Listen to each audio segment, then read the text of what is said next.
काली नजर। माँ, माँ। अरे क्या माँ माँ कर रहा है? बकरी का बच्चा है क्या? अरे माँ, मजाक छोड़ो। मुझे फाइनली वो मेन चौराहे वाली दुकान मिल गई है। अब देखना, आपका बेटा दुगनी स्पीड से पैसा कमाएगा। ओफो, ये क्या? मेरी ऑनलाइन मेकअप क्लास चल रही है।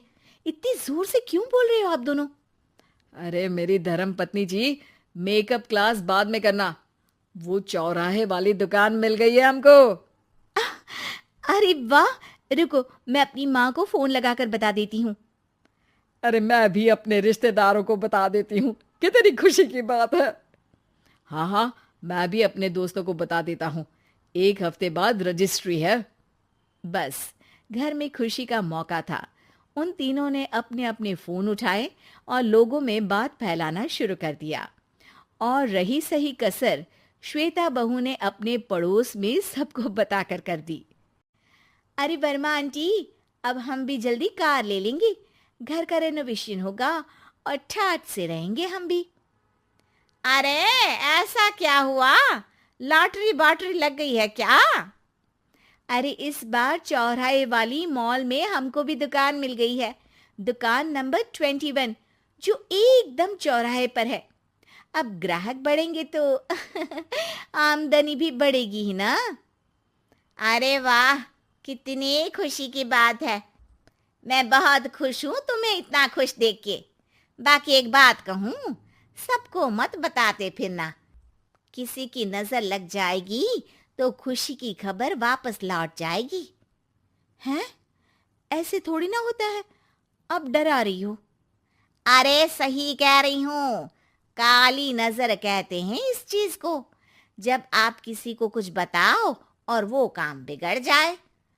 अरे लेकिन मैं तो। तुमने सबको बता दिया ना? हाँ, फोन लगा लगा के। अब बच के रहना। काली नजर बड़ी खतरनाक होती है। श्वेता इतनी खुश रहती है कि वो वर्मा आंटी की बात पर ध्यान ही नहीं देती, जबकि पड़ोस में और भी लोगों से खुशी की खबर शेयर करती रहती है। अगले दिन राजेश बहुत दुखी होकर घर आता है। अरे बेटा, क्या हुआ? मुंह क्यों सूजा हुआ है? मधुमक्खी ने काट लिया क्या? माँ, वो दुकान किसी और के पास चली गई। किसी ने ज्यादा भाव लगा दिया। अरे पर बात तो आपसे हुई थी ना उस दुकान वाले की। हाँ, आज मैं टोकन अमाउंट देने गया था, तब मुझे पता चला। कोई आकर सुबह मुझसे पहले ही ज्यादा अमाउंट दे गया। हम्म, काली नजर। क्या? क्या कहा? वर्मा आंटी ने समझाया था कि किसी को बताना मत, वरना काली नजर लग जाएगी। अच्छा, तुम्हें उनकी बात मान लेनी चाहिए थी। उनकी बात मान लेती, लेकिन उसके पहले ही सबको बता चुके थे ना हम तीनों। अरे अगली बार से ध्यान रखेंगे। कोई भी नई चीज होगी तो किसी को नहीं बताएंगे। तीनों कुछ दिन ऐसे ही रहते हैं, पर एक दिन श्वेता को एक मेल आता है। राजेश, मेरा ऑनलाइन मेकअप कोर्स कंप्लीट हो गया। अब मैं खुद का पार्लर खोल सकती हूँ। अरे वाह, अपने मोहल्ले में ही खोलते हैं। ये जो घर के सामने दुकान है ना, वहीं। हाँ, यहाँ सस्ती भी मिल जाएगी। अगले दिन श्वेता वर्मा आंटी के पास जाती है, मिठाई का डब्बा लेकर। अरे आओ आओ, कैसे आना हुआ? जोर से नहीं बोलूंगी। वो सामने वाली दुकान है ना, वहां मैं अपनी पार्लर की दुकान खोलने वाली हूँ। उसकी मिठाई है। अरे वाह, बहुत बधाई हो तुमको। हाँ, मैं कमाने लगूंगी तो राजेश पर पूरे घर का बोझ नहीं रहेगा ना आंटी जी।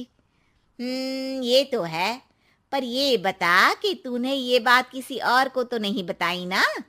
अरे नहीं नहीं, पिछली बार गलती कर दी थी।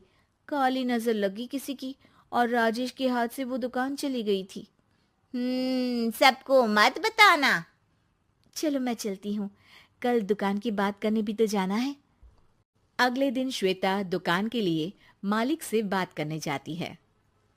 अरे लेकिन दुकान तो हम कल रात को ही किसी को दे चुके हैं। कल ही? हाँ, कल ही। 2 दिन बाद कोई यहाँ पार्लर भी खोल लेगा। अब कहीं और दुकान देख लीजिए। अरे पर हमको भी तो पार्लर ही खोलना था। हाँ भाई, ये एक ही दुकान है, आधी आधी तो नहीं दे सकता ना मैं। राजेश और श्वेता घर पर हताश होकर आ जाते हैं। इस बार तो किसी को बताया भी नहीं था, अब किसकी काली नजर लग सकती है। सुनो, तुमने माँ को बताया था क्या? अरे कैसी बात कर रही हो, माँ की नजर थोड़ी ना लगेगी। पक्का तुमने किसी को नहीं बताया था ना? सिर्फ वर्मा आंटी को बताया था, उन्होंने ही मुझे किसी को नहीं बताने को कहा। अरे यार, तुम भी सही हो। मेरी माँ को नहीं बताने को कह रही हो, पर वर्मा आंटी को बताना तुम्हें जरूरी लगा। अरे वर्मा आंटी ने ही तो काली नजर के बारे में बताया था ना, वो हमेशा हमारा भला ही तो चाहती है। मेरी माँ भी हमारा भला ही चाहती है। अरे पर चिल्ला क्यों रहे हो? बात नहीं कर सकते क्या आराम से? नहीं आता वो आराम से बात करना, और करना भी नहीं चाहता हूं मैं। दुकान जाने का दुख गुस्से में बदल गया था और राजेश और श्वेता में बात बंद हो गई थी। 2 दिन बाद मोहल्ले में पार्लर का इनॉग्रेशन हुआ, जिसमें मोहल्ले के सभी लोगों को बुलाया गया, पर श्वेता, राजेश और माँ नहीं जाते। माँ, अंदर आ जाओ, क्या देख रही हो? अरे नया पार्लर देख रही हूं अपने आंगन से। देखो, माँ को दूसरे का सुख देखने में कितना मजा आ रहा है, मेरा दुख नहीं दिख रहा इन्हें। यहाँ मेरा पार्लर भी तो हो सकता था। अरे चुप रहो यार, हर बात में लड़ाई क्यों ढूंढ रही हो? राजेश और श्वेता फिर बहस करने लगते थे। तभी माँ ने दोनों को बाहर बुलाया। अरे जरा देखो तो, दुकान चलाने वाले का बोर्ड पर नाम क्या लिखा है? श्रुति वर्मा। गाड़ी निकाले बेटा, हमें कहीं जाना है। काली नजर का इलाज कराने?